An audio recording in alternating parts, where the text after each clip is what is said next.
Hello friends, সবাই কেমন আছো? আশা করি ভালোই আছো। দেখো, জিরাট থেকে তারাপীঠ যাবে, তাই জন্য দণ্ডি কেটে কেটে যাচ্ছে একটা দাদা ভাই। আমাদের এদিকে এসেছিল, এখন অনেক দূর যাবে।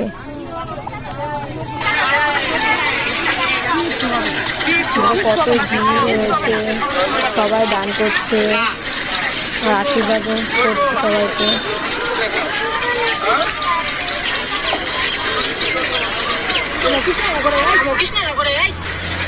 কত কষ্ট করে যাচ্ছে।